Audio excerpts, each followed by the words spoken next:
Doctor Elkin Lucena, director de Secolfes. ¿Cuánto hace que nació Secolfes? Secolfes ya tiene una historia larga en el país.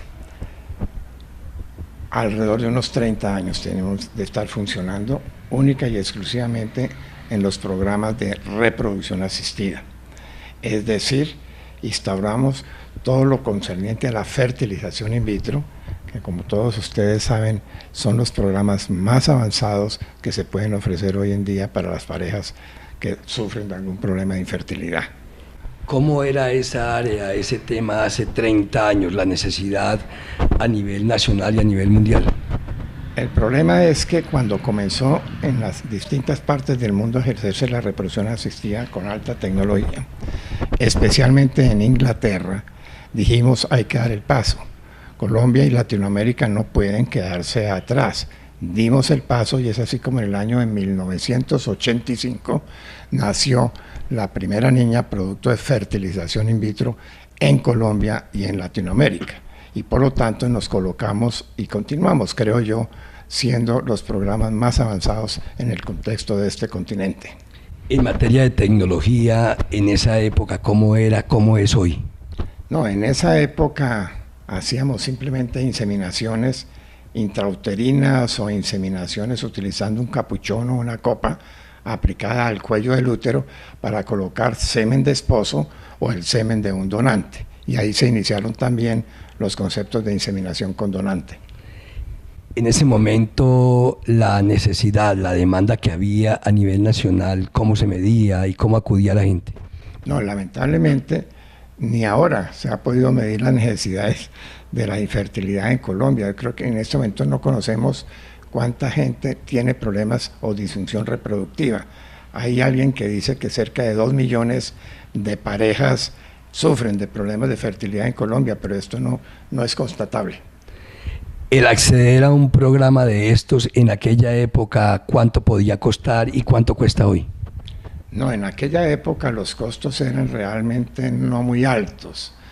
Poniéndolo en cifras, podría estar un proceso de fertilización in vitro, pues lo de más avanzada, alrededor de unos 3 millones, 4 millones. Y hoy en día pueden estar oscilando entre 15 y 20 millones, pero agregando nuevas tecnologías que no existían en aquella época.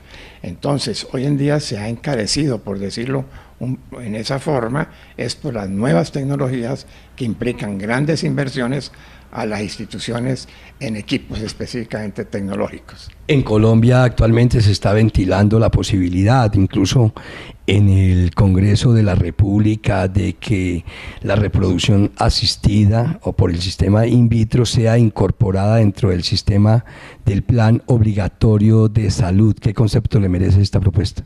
Yo creo que es una magnífica propuesta porque dentro de la población en general yo creo que cubrimos en este momento, no alcanzamos a cubrir la mitad de las necesidades en reproducción que tiene el país. Luego está quedando mucha gente de escasos o medianos recursos por fuera de toda esta tecnología, de manera que yo creo que adelante con ese proyecto porque va a beneficiar mucho a la población. ¿Usted cree que haya la voluntad del gobierno, haya la cultura para que demos este gran paso? Muy buena pregunta. Yo creo que esto ha evolucionado tanto y la mente de la gente se ha cambiado bastante con respecto a este tema. Yo creo que sí, que el paso se va a dar. De todas las parejas que acá en Secolfes lo visitan a usted, a su equipo de profesionales, ¿cuál es el nivel de éxito que se tiene con esas parejas que vienen en búsqueda de por este sistema de la reproducción asistida, buscar la posibilidad de tener en su hogar a uno o varios hijos? Sí, el éxito puede ser variable, porque depende también de la causa y el problema de infertilidad que tenga la pareja. Si es una mujer o es el varón o son ambos, de manera que el éxito va a variar en forma sustancial. Pero para ponerlo en algunas cifras, digamos lo siguiente, podríamos estar en cerca de un 60 a un 70% de éxito con las técnicas de fertilización in vitro. Dicho en otra forma, en 5 años deben estar embarazadas por lo menos 3 de los tratamientos. Nos va a quedar un porcentaje de cerca de un 10%, que hace 8 años decíamos que no lo iban a lograr nunca, pero con todos los avances que se tienen hoy en día, es difícil que no se logre un embarazo. La selección de género, ¿qué es lo que solicita la gente? La gente puede llegar a seleccionar y decir, mire, nosotros queremos es un niño varón, queremos una niña. ¿Cómo se da ese tema? O a veces cuando dicen, mire, queremos tener gemelos, o mellizos, o trillizos, ¿cómo es ese proceso? Bueno, con respecto a género, sí. Con respecto a tener embarazos múltiples, no. El embarazo múltiple es coincidencial con un tratamiento, porque como se estimula la multiovulación, puede en un momento dado estimularse o transferirse varios embriones que implanten, pero no es que uno diga voy a hacer embarazos múltiples. Con respecto a género, sí lo podemos determinar con las nuevas técnicas llamadas de diagnóstico genético preimplantación. ¿Qué quiere decir eso? Que hacemos o logramos los embriones en el laboratorio. A estos embriones les tomamos una biopsia, a esta biopsia le retiramos el ADN de estas células y allí se hace el diagnóstico del género, ya sea para una niña o sea para un varón. En la sociedad en este momento, en Colombia, la preferencia de la gente, ¿se inclinan más por los niños o por las niñas? Continúa siendo para el varón, el machismo sigue vigente. ¿En qué porcentaje, doctor Lucena, podríamos estar hablando? El 80-90% prefieren varón. De por sí, pues nacen más niñas que niños. Entonces, cuando la gente tiene la opción de escoger, se inclinan entonces, dice usted, en un 80% por los hombres. Al varón, sin lugar a dudas, al varón. Eso es así. Doctor Lucena, hablemos un poquito del genoma humano. ¿Cómo describir científicamente y para que la gente entienda este fenómeno del genoma humano? Yo creo que el problema del genoma humano indudablemente fue uno de los mayores avances, el descubrimiento y sobre todo el conocimiento del genoma en el siglo pasado. Esto nos va a llevar a hacer cosas que aún no nos la imaginamos. Por ejemplo, podemos determinar los genes de múltiples enfermedades y por ende instaurar los tratamientos para las mismas, algo que no se imaginaba en el pasado. Es un avance extraordinario que todavía la mente humana no lo puede alcanzar a comprender en forma correcta. La ausencia de dolencias, de enfermedades, que se eliminen las discapacidades, ¿eso es posible a través del genoma humano? Es posible. Por ejemplo, nosotros ya hemos logrado algo dentro del sector de las enfermedades sanguíneas, específicamente la hemofilia, con lo que comenté anteriormente, con el diagnóstico genético preimplantación. Nosotros podemos determinar enfermedades en los embriones, en los genes y en los cromosomas de esos embriones y por lo tanto prevenir que nazcan bebés con enfermedad. No tratarla, eso tiene que quedar claro. Simplemente prevenimos que nazcan seres humanos en el caso de la hemofilia. ¿Y Colombia cómo está hoy en ese campo de que ya se esté avanzando el apoyo institucional, clínicamente, para que nosotros podamos construir seres humanos sanos? Comenzamos bien, pero yo creo que en los últimos 5 u 8 años las cosas se han estancado. Y no me preguntes por qué, porque no encuentro una razón para que esto se haya estancado. ¿Cuál es la principal enfermedad que tenemos los colombianos? Uy. Yo creo que la desnutrición y el hambre. Y el hambre, y sin duda la corrupción. Y la corrupción. Hace su oficio también. Y la corrupción también, indudablemente. Hablemos un poco, doctor Lucena, del banco de embriones que usted tiene aquí en Secolfe. ¿Desde cuándo? ¿Cómo funciona? ¿Cómo es? Bueno, el banco de embriones comenzó a funcionar alrededor del año de 1985. ¿Qué es lo que sucede normalmente? Como la mujer recibe estímulo para hacer una hiperovulación, se logran 5 o 6 embriones en el laboratorio. De esos 5 o 6 embriones que se logren en el laboratorio, se va a transferir 1 o 2 máximo. Luego queda una serie de embriones que se llaman supernumerarios desde el punto de vista de nosotros. ¿Qué hacíamos con ellos? No podíamos desecharlos. Entonces se instauran las técnicas de criopreservación en las cuales se ha avanzado muchísimo, especialmente en la que conocemos hoy en día con el nombre de la vitrificación. Esto solucionó ese problema, porque al estar estos embriones vitrificados, guardados a menos 196 grados, queda la oportunidad para que esas mujeres que no embarazan en su primer intento y que han quedado embriones pueden seguir insistiendo con el tiempo.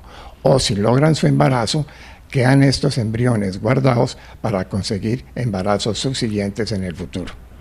El nivel de embriones o el porcentaje de personas que ya fallecieron, pero que pueden a través de sus embriones convertirse en seres humanos vivientes. Muy poco, la real muy poco. Que yo recuerde en nuestra institución 2 casos que tenían embriones guardados después de morir, no recuerdo más, unos 2 casos. Y la familia toma la decisión. Ah, sí, la familia toma la decisión, porque ellos firman un consentimiento antes de la criopreservación de estos embriones, dándole un destino específico, ser transferidos a otra persona o destruirlos. ¿Cómo ha evolucionado en Colombia el sistema de alquiler de vientres? ¿Cuál ha sido el comportamiento, la parte legal de ello? Bueno, en primer lugar, en Colombia no hay ninguna reglamentación al respecto de la madre sustituta. Sin embargo, hay bastante pedido, realmente, específicamente en aquellas mujeres jóvenes a las cuales les han retirado el útero por una causa específica, pues la única solución que tienen ellas es recurrir al vientre sustituto, dado que sus ovarios están en pleno funcionamiento, producción de óvulos, esa es la alternativa que les queda. ¿Cuál es la mujer ideal, la mujer apta para alquilar un vientre? La mujer apta para alquilar un vientre, primero que todo, que psicológicamente esté en las condiciones de entender lo que está haciendo y un perfecto estado de salud. Las condiciones socioeconómicas, es decir, el entorno familiar, el esposo, que ya tenga hijos, ¿eso juega también un papel importante? Sí, juega papel, pero no tan importante. Lo importante es que sea saludable y que psicológicamente esté en condiciones de hacer la sustitución. ¿Qué beneficios, por ejemplo, puede recibir una mujer que alquile su vientre? ¿Qué beneficios en lo que tiene que ver con la parte económica, por ejemplo? Sí, ellos hacen un negocio, que realmente es un negocio que se pacta entre la sustituta y la pareja que quieren que le lleven su útero.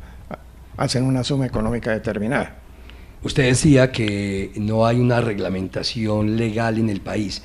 ¿Cómo se está entonces dando eso hoy a la luz de la ley? Bueno, ¿cómo es que decimos? Mientras no haya ley, no haya reglamentación. Lo que no está prohibido está permitido. Exacto, lo que está permitido. Podemos aplicar eso. Y se da, por ejemplo, ¿cuántos casos mensualmente o anualmente aquí en Secolfe? No podría darte un dato exacto, pero es relativamente frecuente. Yo creo que podemos tener al mes unas dos situaciones mensuales de sustitución. Doctor Lucena, hablemos un poco. Usted fue quien se atrevió, usted fue el que realizó el primer experimento de un niño probeta en Colombia. Cuéntenos cómo fue esa historia. Bueno, esa historia es un poquito larga y antigua. Nosotros comenzamos a diseñar este tipo de procedimientos en el 83, en 1983. Fracasamos como 30 intentos de transferencia de embriones, fueron fallidos hasta que en el 85 se logró el nacimiento de la niña famosa Diana Carolina Méndez. Entonces hubo un proceso de trabajo anterior muy fuerte, muy intenso, y sobre todo nosotros nos preparamos solos. Eso es una cosa muy importante que se debe conocer. Nosotros no hicimos cursos ni fuimos al exterior en estos primeros casos a hacer nada. Fuimos autodidactas en ese sentido, pero tuvimos éxito. ¿Y cómo se logró? ¿Cómo se alcanzó? Aparte de esa perseverancia, digamos científicamente o clínicamente, ¿cuál fue realmente el éxito? Es decir, en la institución primaria, que estaba ubicada en otro sitio, y ahí sí, como se dice, fue un programa de garaje, porque en el garaje de esa casa montamos el laboratorio. Era todo un experimento. Lo adecuamos, pues arreglamos la infraestructura, conseguimos los equipos básicamente necesarios en aquel entonces y en ese garaje se logró la primera. ¿Y cuántos de ahí en adelante han practicado o han nacido? Después de eso, nacimientos, mire, para el 94, para 1994, logré llevar la estadística. Estábamos llegando a 10.000 nacimientos. De allá para acá se perdió la estadística por la cuestión de la ley 100, entonces perdimos el control de los embarazos y de los partos. En este momento, acá en Colombia, ¿cómo avanza el tema, por ejemplo, de la clonación? ¿Se está dando acá en el mundo? ¿Cómo va ese tema a nivel universal? Esa es una interesante pregunta, porque cuando salen los primeros programas de clonación de animales, de mamíferos grandes, pues hubo un gran entusiasmo en el mundo entero, pero hoy en día la clonación murió, no se volvió a hablar de eso, ni se volvió a hacer investigaciones. ¿Y eso por qué? Absolutamente nada. Yo creo que los científicos fueron muy responsables en este sentido por toda la cantidad de problemas que podría generar este tipo de tecnología en el futuro para la humanidad, de manera que la clonación desapareció del mapa. ¿Cuál sería un clonado ideal para usted, para el doctor Elkin Lucena? Bueno, no es Uribe. No es el expresidente Uribe. No es el expresidente Uribe. ¿Cuál podría, por ejemplo, ser? Ay, no, eso está muy difícil, yo que no lo veo. Un personaje a nivel mundial, alguien que usted diga es un ejemplo de ciudadano, de bien, de persona que le ha servido a la humanidad. A nivel de la ciencia, pues yo pienso que Albert Einstein, ¿no? Sería un individuo perfecto para reproducirse, para clonarse. Claro, habría que repetirlo. ¿A usted qué lo enoja? A mí qué me enoja, la mentira. ¿Qué le quita el sueño? ¿Qué me quita el sueño?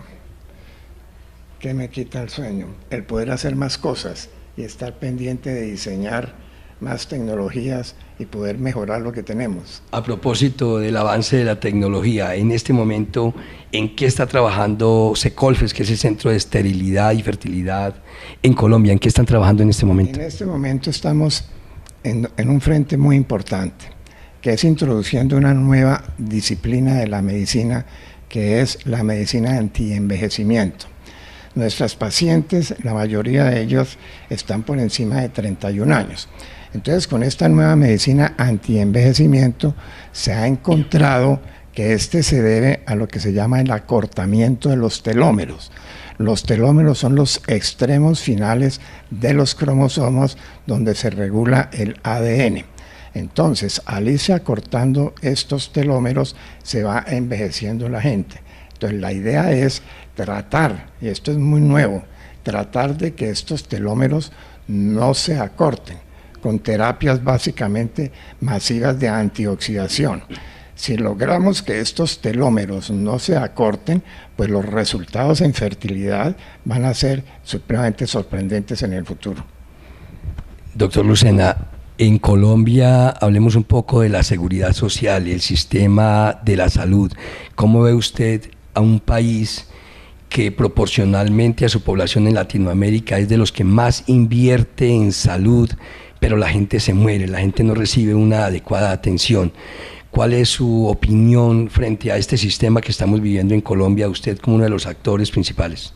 No, lamentablemente se puede resumir en una sola palabra: la plata se la roban, y hasta ahí llega el sistema de salud. ¿Con qué vamos a atender a la gente si la plata se pierde? ¿Qué sería lo ideal? Tener gente honrada en esas posiciones. Que la gente que dirige la salud en los hospitales, los que toman las decisiones. Honestos al máximo. Porque la gente realmente, pues, en Colombia no está accediendo a una salud de buena calidad y que pueda realmente ser atendido como lo consagra la Constitución, que nos den una buena y pronta salud.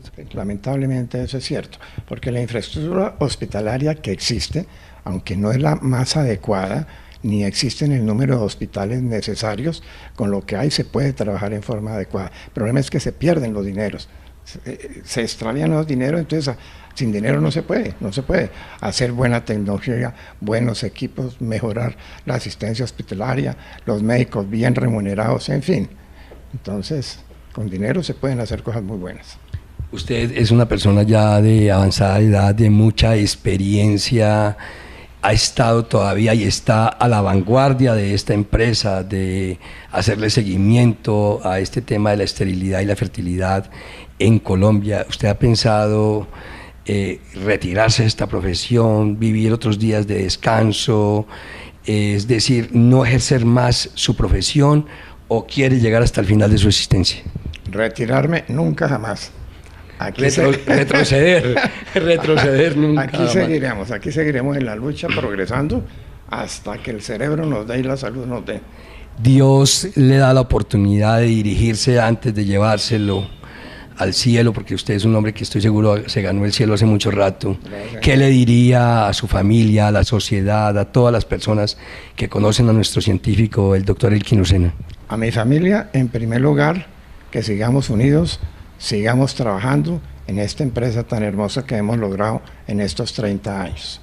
A mis colegas, a mis amigos, que debemos perseverar siempre que tengamos la idea, nunca dejarlas, perseverar en ellas y sacarlas adelante. ¿Cómo se imagina el más allá? El más allá, ¿cómo me lo imagino? Uy, no me atrevo. No me atrevo, déjeme. Zona de reposo, de descanso, eterno. No, la de reposo sí no creo. Bueno, eso ¿por qué no reposo? No, porque hay que seguir trabajando, hay que seguir aún allá. Aún allá hay que O sea, que va a ir a montar un Secolfe al cielo. Al cielo vamos a montar el Secolfe. Doctor Elkin Lucena, ha sido usted muy amable, muy generoso por compartir estas opiniones, sus avances, todo lo que ha hecho en este Centro de Esterilidad y Fertilidad en Colombia, en Secolfes. Hemos hablado de reproducción asistida, hemos hablado de alquiler de vientres, del sistema de salud, de la clonación, del genoma humano, de todos estos temas que tienen que ver con la salud de la población. Ha sido usted muy generoso en concedernos esta entrevista. Gracias, Germán, a ti.